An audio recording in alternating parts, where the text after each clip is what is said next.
Выдержать сложно порой, но постой, ты даришь улыбки и свет.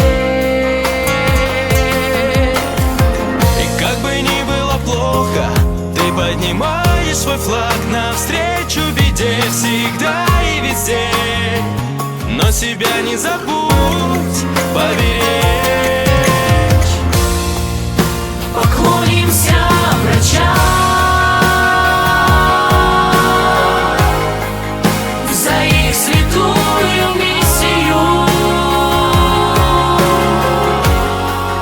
за их огонь неистовый, который светит нам. Поклонимся врачам и нашими молитвами. Пускай Господь хранит вас. Поклонимся